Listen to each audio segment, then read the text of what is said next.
చలబాబు గారు, చలబాబు గారు, ఏమండి? ఎవరిని పిలుస్తున్నావు రాంబయ్య? మిమ్మల్ని. కాఫీ. ఏం నువ్వు ఎప్పుడు నన్ను రారా పోరా అని పిలిచేవాడు, సడన్గా మీరు అని మర్యాదగా పిలుస్తున్నావు? అదంతా మీ నాన్నగారి కాలంలో. మీ నాన్నగారు పోయారు కదా, ఇక మీద మీ చేతుల మీద కానీ జీతం తీసుకోవాలి, అందుకే ఈ మర్యాద. చిన్నబాబు గారు. సాంబయ్య, నన్ను ఇంకోసారి పిలు. చిన్నబాబు గారు. ఇవ్వు కాఫీ.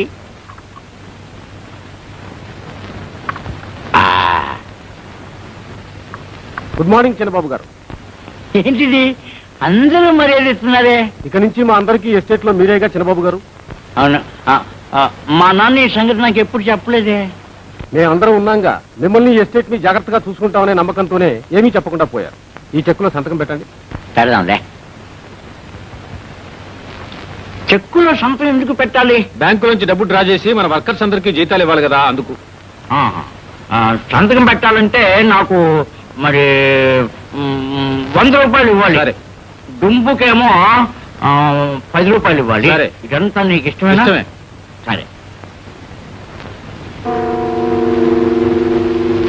ఏంటిది ఒకటి వేసి పక్కన కోడిగుడ్లోగా 5 సున్నాలు పెట్టేసావేంటి? దీంట్లో సంతకం పెట్టండి, లెక్క తర్వాత చెప్తాను. ఏం సంబయ్య, సంతకం పెట్టమంటావా? ఏదో సంతకమేగా, పెట్టి పారేయండి. నువ్వు చెప్పావని పెడుతున్నా. నా 100 ఇందులోనేగా ఉంది. అవును. దుంపుగాడి 10 అన్ని అందులోనేనండి.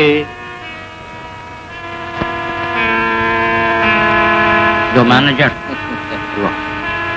వస్తా చిన్నబాబు. చిన్నబాబు వస్తా.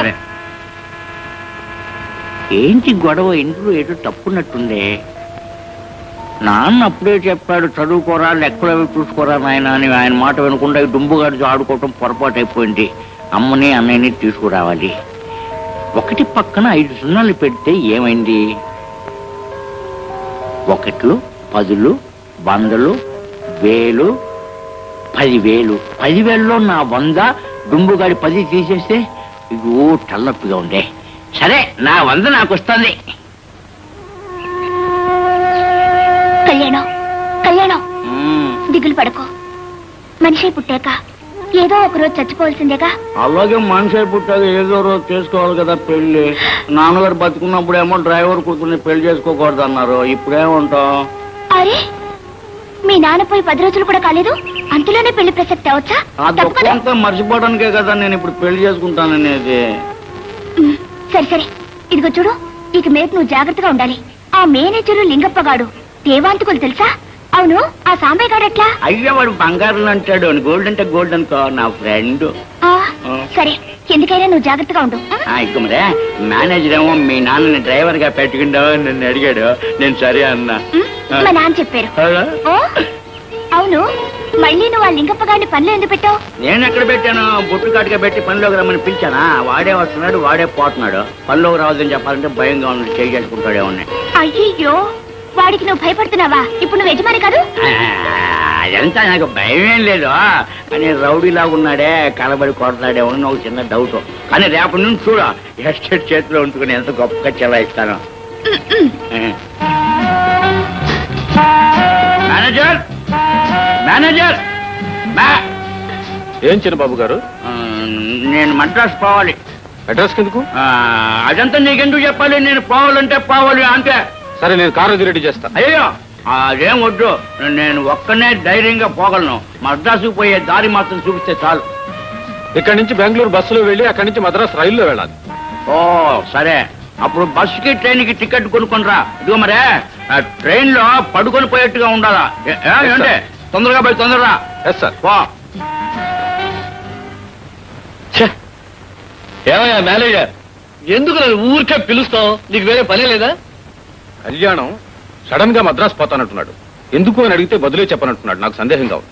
పోతే పోనీవయ్యా, మన పని చాలా సులభం అవుతుంది కదా. ఆహా, కళ్యాణం మెడ్రాస్ పోవడంలో ఏదో విషయం ఉందని నాకు అనిపిస్తోంది. ఒకవేళ జమీందారు చచ్చేటప్పుడు సొంత వాళ్ళ గురించి ఏమైనా చెప్పుంటాడా? నాకు అదే డౌట్ గా ఉంది. జమీందారికి ఎవరైనా బంధువులు ఉంటూ వచ్చేశారంటే మన ఎత్తులన్నీ చిత్తైపోతాయి. అందుకే సాంబయ్య ఆ పిచ్చోడిని బాగా కాకబట్టి విషయం ఏమిటో తెలుసుకో. సరేలే, వాడి బాబు బతుకున్నంత కాలం కాళ్ళు పట్టాను, వీడికి ఇప్పుడు కాకా పట్టాలి, అది అలవాటేలే. బాబు, చిన్నబాబు, మీరు మెడ్రాస్ ఎప్పుడు వెళ్తారు? ఇంకా ఏం చెప్పారు? జాగ్రత్త, ఎవ్వరికి తెలియకూడదు. ఆ మేనేజర్ గాడు ఉన్నాడే, వాడు మహా మోసగాడు, దొంగ రాస్కెల్. నాకు కూడా అలాగే చెప్పాడు నాన్న. ఆయన మీకు అలాగే చెప్పారా? ఇంక దగ్గర అదే. అవును, ఇంకా ఏమన్నా రహస్యం చెప్పాడా? మిమ్మల్ని భద్రంగా చూసుకోమని చెప్పారు. సాంబయ్య, మనం పోయి అక్కడ కొంచెంసేపు కూర్చుందామా? ఇటువంటి రహస్యాలు చెప్పేటప్పుడు నాకు కాళ్ళు వణుకుతాయి. అయ్యో, ఈ వయసులో వణకూడదు, రారా. సరే అమ్మా. సాంబయ్య, నేను మెడ్రాస్ పోవడం రహస్యంగా ఉంచమన్నారే, చెప్పాడా? చెప్పారు. అదే కదా మరి. ఆ తర్వాత ఇంకేమైనా రహస్యాలు చెప్పాడా? చెప్పు. నువ్వు మెడ్రాస్ వెళ్ళేటప్పుడు ఎలాంటి ప్రమాదం రాకుండా నన్ను భద్రంగా కాపాడమన్నారు. అది సరే, నువ్వు బంధువులు వెతుక్కుంటూ మెడ్రాస్ వెళ్తున్నావే, వాళ్ళ అడ్రస్ తెలుసా మరి? అదే సాంబయ్య, నాకు తెలియలేదు. నాకు ఒక అమ్మ అన్నయ్య ఉన్నారు. నేను రహస్యం చెప్పి మా నాన్న తొందరపడి చచ్చిపోయాడు. అడ్రస్ కూడా చెప్పలేదు. అమ్మున్నారా? అయ్యో, ఈ రహస్యం మా నాన్న నీతో చెప్పలేదా? అది చెప్పలేదే, కానీ నీకు అన్నయ్య ఉన్నాడు, అతను నీకంటే గొప్ప తెలివైన వాడని చెప్పారు.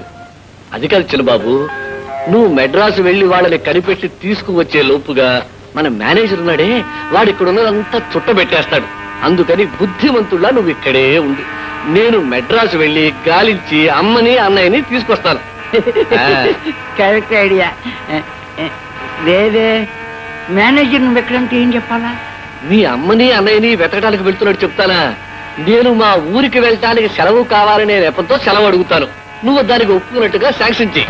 ఇద్దరం కలిసి ఆ మేనేజర్ గారికి టోపీ వేసేద్దాం. అయ్యో, అన్ని మంచి మంచి ఐడియాలు ఇస్తున్నావు.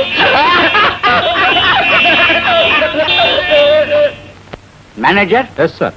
మన ఎస్టేట్ లో ఈ టీ కాఫీ మొక్కలన్నీ అడ్డదిడ్డంగా పెద్ద అడవిలాగా పెరిగిపోయినాయి. అవన్నీ పీకి పారేసి ఒక పెద్ద చెడుగుడు మైదానం కట్టేసేయాలి. బాబు గారు, నా పెళ్లి విషయం గురించి ఊరు నుంచి ఉత్తరం వచ్చింది. పెళ్లి చూపులకి వెళ్ళాలి, వారం రోజులు సెలవు కావాలి. ఎవరికి? మీ అమ్మాయికా? నాకేనండి. ఓ, నీ పెళ్లి కదా, నేను మర్చిపోయాను. మేనేజర్, లీవ్ ఇప్పుడు ఇవ్వకూడదు. మీరు మద్రాసు వెళ్తున్నారు, మీరు వచ్చాక లీవ్ ఇవ్వచ్చు. లేదు, నేను పోను. ఒక మనిషికి వివాహం కంటే ఏంటి ముఖ్యం? ఇతనికి ఒక 1000 రూపాయలు ఇచ్చి పంపించండి. 1000 రూపాయల? నేను జమీందారుని చెప్తే వినాలి. Yes boss. ఎస్ బాస్ అంటే డబ్బిస్తాడని అర్థం. తీసుకుని జాతిగా పోయిరా, పనులన్నీ పూర్తి చేసుకుని తొందరగా వచ్చాయి. అలాగే తీసుకొస్తానండి.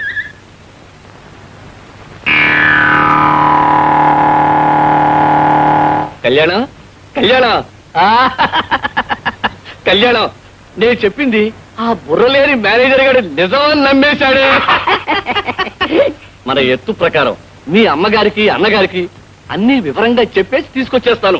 ఏం వదులు, నువ్వు వాళ్ళని పిలుచుకురా. చెప్పవలసిందంతా నేను వాళ్ళకి తెలివిగా చెప్పుకుంటాను. నీకేం తెలీదు. నువ్వు తెలివిగా చెబుతావా? అవును. తర్వాత ఇందులో ఒక చిక్కు ఉంది. ఏమిటా చిక్కు? నువ్వు పోయేంత వరకు నాకు బోరు కొడుతుంది. నన్ను ఏం చేయమంటావు? ఎందుకు బోరు కొడుతుంది? నీకు తోడు కమల్ ఉంది కదా, దాని పైడి చెంగు పట్టుకుని సినిమాలో పాటలు పాడేటట్టు హాయిగా షికార్లు కొట్టచ్చుగా. సినిమాలో అంటే ఎవరినో కౌలును పెట్టి రాయించి మరీ పాడతారంట. నాకు ఎవరు మరి ఇక్కడ? దీనికెందుగా పెద్ద కవి గారు, నాకంటే ఎక్కువ. ఆహా, నీకే మనసు ఇచ్చా, అందుకే కోరి వచ్చా. అయ్యో, గొప్ప అర్థం ఉన్నట్టుంది ఇందులో. అయ్యో, నేను అంతా మర్చిపోతాను అక్కడికి పోతే. అయ్యో, నేను రాసిస్తాను, అది బొడ్లో దోపుకో. మర్చిపోయావనుకో, ఓసారి తీసి పైకి చదువుకో. పాట పాట పాట పాట. ఎట్లా?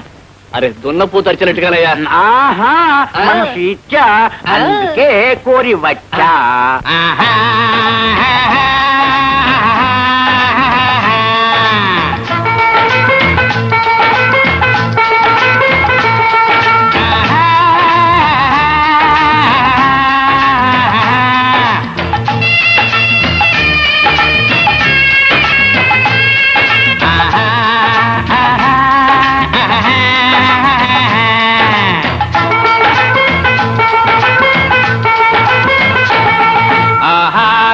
చిలక కోరి వచ్చా, నీకే మనసు ఇచ్చా అందుకే కోరి వచ్చా నాలో ప్రాణం నీవని నిజమని వలపుల పాటలు పాడవచ్చా నీకే మనసు ఇచ్చా అందుకే కోరి వచ్చా నీకే మనసు ఇచ్చా అందుకే కోరి వచ్చా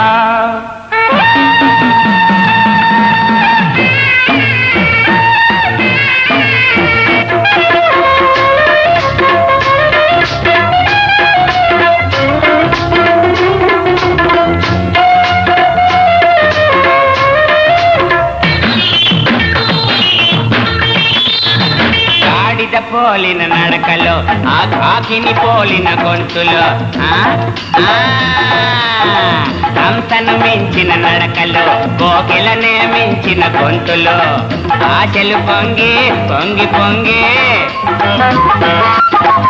ఆశలు పొంగి పొంగి పొంగి ఆ తర్వాత మరిచిపోయా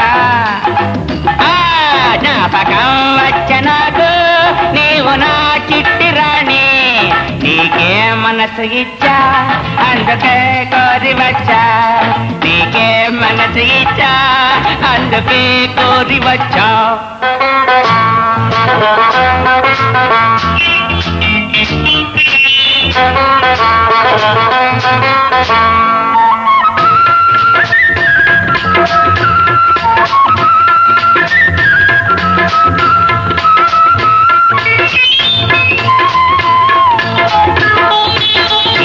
ముద్దొకటి వరాదే నా కోరిక తీర్చుట తప్పు కాదు తీయని ముద్దొకటి వరాదే నా కోరిక తీర్చుట తప్పు కాదే చక్కని గిలక చక్కరి నక్క అయ్యయ్యో మరిచిపోయా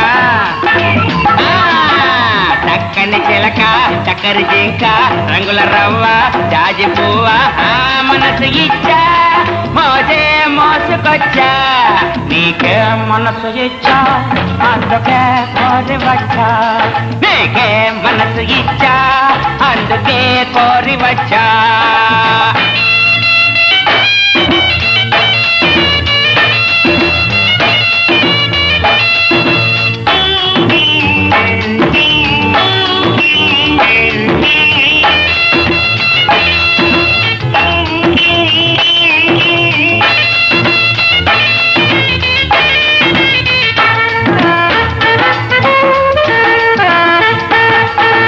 కరగని ఊహలు రేగినే నా తలపులు ఊయలలోగినే కరగని ఊహలు రేగినే నా తలపులు ఊయలలోగినే కనికరించి పలకరించి చేరరావే కలిసిపోవే పాడవేళ నాతో తోడుగా చిట్టి రాణి నీకే మనసు ఇచ్చా అందుకే కోరి వచ్చా నాలో ప్రాణం నీవని నిజమని వలపులడవచ్చా కళ్యాణం మీ అన్నయ్య కూడా నీలాగా ఉంటారా నా అంత అందంగా ఉండడు కాకపోతే కాస్త తెలుగులో నాకంటే ఎక్కువని మా నాన్నగారు చెప్పారు ఓహో అదే మంచిది లేదంటే మీ ఇంట్లో ఉన్న మోసగాళ్లను తట్టుకోవడం చాలా కష్టం మీ బాబు కూడా మోసగాడేనా గమ్మత్తుగా అన్నాను అంతే మేనేజర్ బాగుందా మన సెలక్షన్ బ్రహ్మాండం వివరాలన్నీ చెప్పావా 3 పూట్ల భోజనం రోజుకి 30 రూపాయలు జీతం ఎక్కడ పట్టావు వీధి భాగవతంలో అమ్మా కొడుకులా యాక్ట్ చేస్తున్నారు అక్కడికి పోయి పట్టాను తమాషా ఏమిటంటే అసలు వాళ్ళిద్దరూ మొగుడు పెళ్ళాలట ఎవళ్ళైతే మనకేమిటి అమ్మా కొడుకులా యాక్ట్ చేయండి రాని ఇక్కడికి